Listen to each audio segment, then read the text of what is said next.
Oke guys, selamat datang. Video pembelajaran kali ini, Ibu akan membahas tentang evaluasi bab 7. Jadi pembahasan soal-soal. Diambil bukunya, kemudian dicatat, disimak dengan baik ya guys. Jangan lupa berdoa dulu sebelum belajar. Semoga teman-teman dimudahkan dan dilancarkan dalam menuntut ilmu. Selamat menonton. Oke, kita masuk untuk pembahasan soal berikutnya di buku halaman 108. Ini salah satu contohnya. Jadi di sini ada sebuah gambar dan ditanya adalah besar sudut LOM, di mana diketahui besar sudutnya di sini NOM adalah 5A derajat dan LOM atau MOL adalah 4A derajat. Nah, ini kan bentuknya siku-siku. Berarti dari sini sampai sini itu totalnya adalah 90 derajat. Nah, kita masukkan dulu. Berarti kan di sini 5A derajat ditambah 4A derajat sama dengan 90 derajat. 9A derajat sama dengan 90 derajat. Berarti A sama dengan 90 dibagi 9. Karena pindah ruas yang tadinya kali jadi bagi. Berarti sama dengan 10 derajat. Tapi ini bukan jawabannya. Ini baru A. Yang ditanya adalah sudut LOM. Sudut LOM ini adalah LOM. Berarti 4A. 4A derajat sama dengan, masukkan A-nya yang tadi teman-teman udah cari. 4 dikali 10 sama dengan 40 derajat. Nah, jadi ini jawabannya. Oke, kita masuk ke soal berikutnya. Ini dilihat di gambarnya, diketahui bahwa sudut CFD atau sudut DFC adalah 148 derajat. Nah, kita mau mencari sudut AFB. Berarti ini yang dicari ya. Oke, ini yang dicari. Sudut AFB. Nah, teman-teman lihat di sini adalah ada sudut berpelurus. Dimana kalau yang di atas juga kalau dijumlahkan totalnya 180, di bawah juga kalau dijumlahkan ini totalnya 180. Tapi yang atas kan agak sulit ya, karena ini kita nggak tahu berapa, ini juga yang ditanya. Berarti kita lihat di sini, kita harus mencari dulu sudut BFC. Nah, kalau sudut BFC sudah dapat, berarti itu otomatis sama dengan sudut EFD. Kenapa? Karena dia saling bertolak belakang. Oke, sekarang kita cari dulu sudut BFC. Berarti karena dia berpelurus, berarti 180 dikurang 148 sama dengan jawabannya adalah 32 derajat ya. 32 derajat. Nah, berarti di sini 32 derajat. Berarti ini juga 32 derajat. Karena ini dan ini saling bertolak belakang. Nah, ini dia tadi berpelurus. Oke. Setelah itu, karena kita sudah dapat, berarti kita bisa cari AFB ini. Ini otomatis 90 derajat ya, karena dia sudutnya siku. Jadi, sudut ABF ditambah 90 derajat ditambah 32 derajat sama dengan 180. Sudut ABF ditambah 122 derajat sama dengan 180. Berarti sudut ABF sama dengan 180 dikurang 122 derajat. Berarti jawabannya adalah 58 derajat. Oke, berarti ini jawabannya adalah 58 derajat.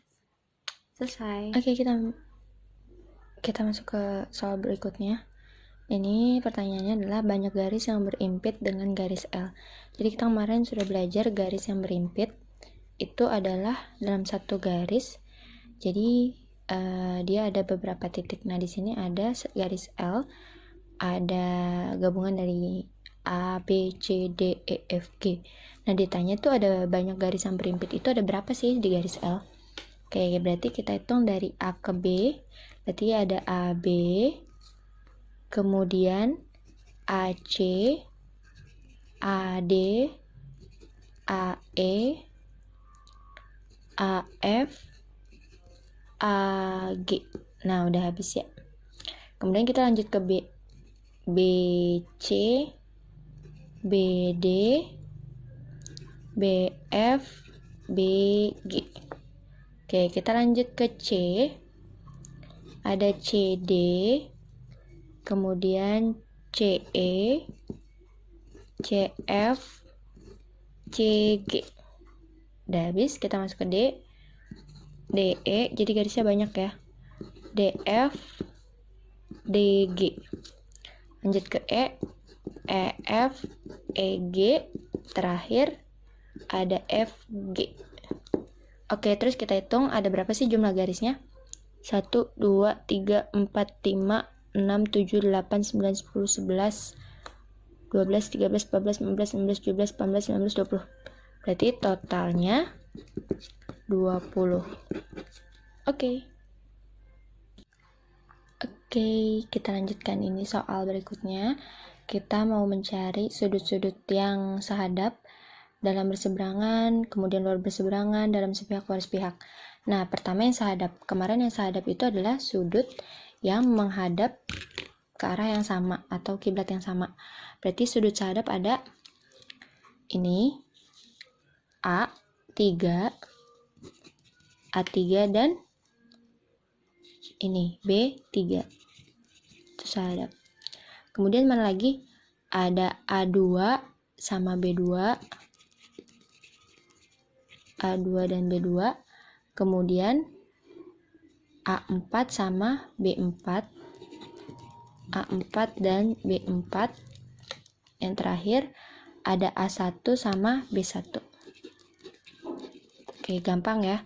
Kemudian dalam berseberangan, di sini ada jembatannya L. Kemarin kalau dalam berseberangan, berarti dia ada di dalam, warnanya kuning. Kalau misalkan dia berseberangan, ibu tandain warnanya kuning. Berarti dia ada di sebelah sini. Karena dia ada di dalam, dia menyeberang, berarti di daerah sini ya. Ya kan? Dalam berseberangan. Nah, berarti yang dalam berseberangan itu ada, dia menyeberang. Berarti A1 dan B3, kemudian menyeberang lagi A2 dan B4. Oke. Kemudian kita masuk ke luar berseberangan. Luar berseberangan berarti dia ada di luar, ya kan? Dia ada di luar, berarti di daerah sini.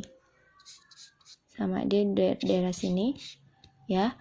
Dia berseberangan, berarti ada apa saja? Ada berseberangan, dia masih menyeberang, tapi ada di luar. Berarti A3 dan B1 nyeberang jembatan ya, A4 dan B2. Oke.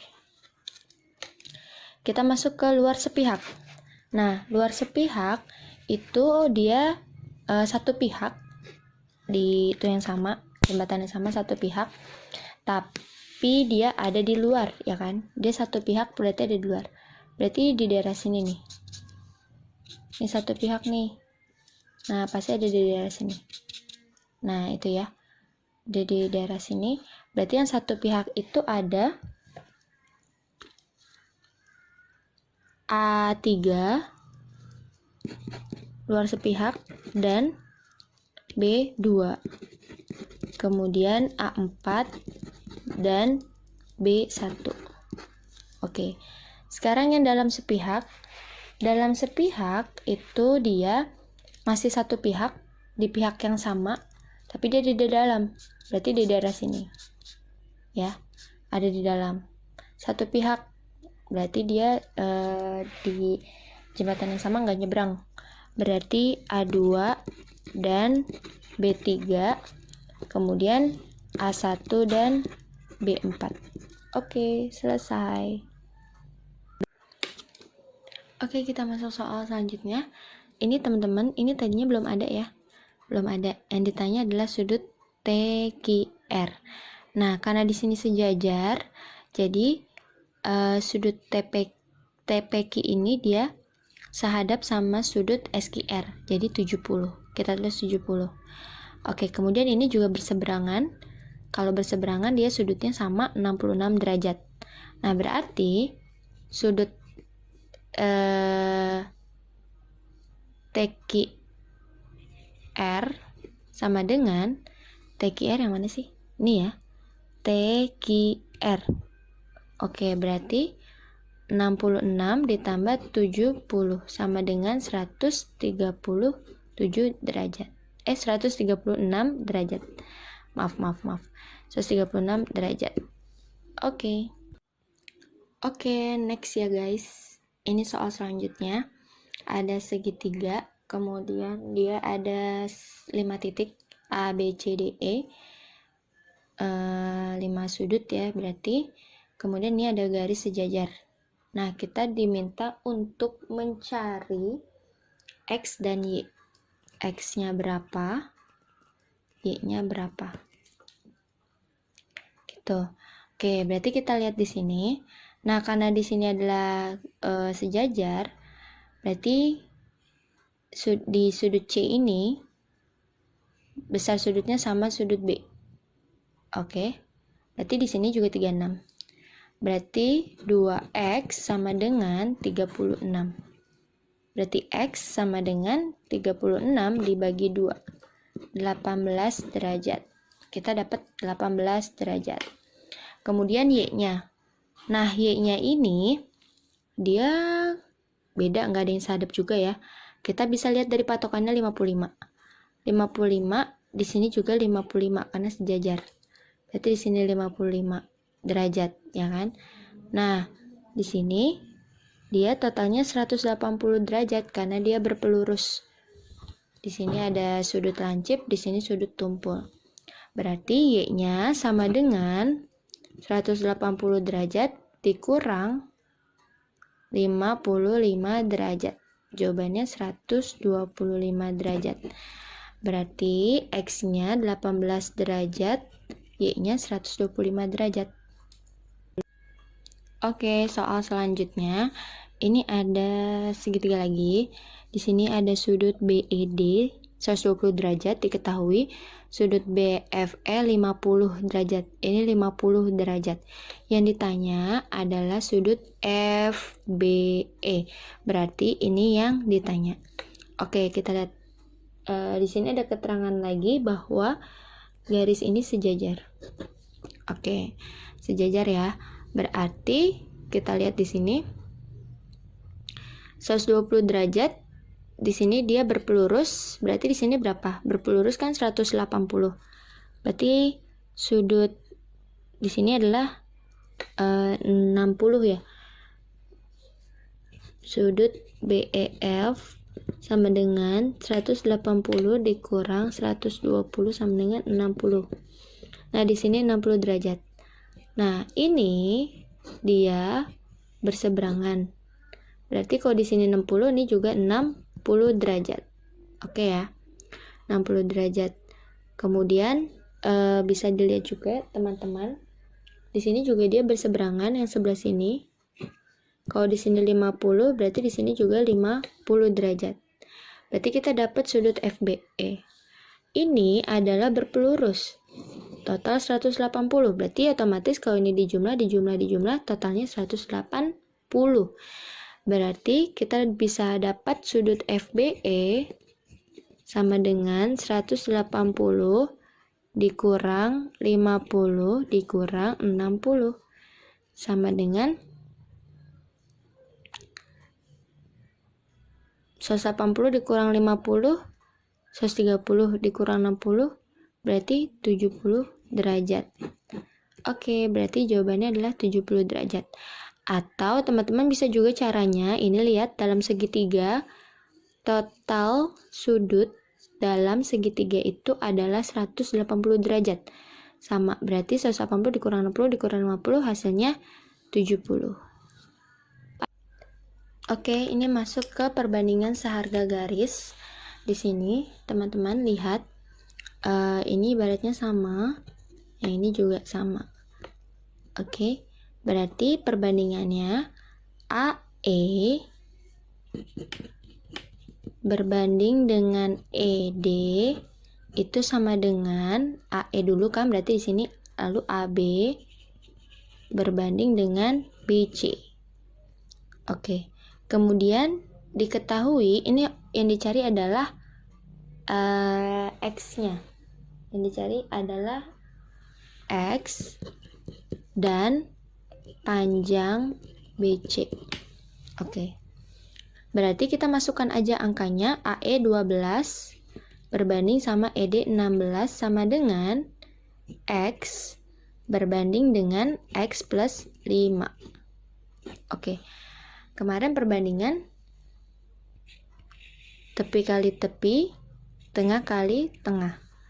Berarti 12 dikali X plus 5 sama dengan, ya kan?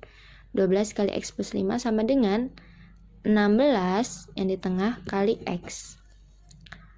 Kali pelangi, oke, berarti 12X plus 60, ya kan? 12 kali X, 12X, 12 kali 5, 60 sama dengan 16X.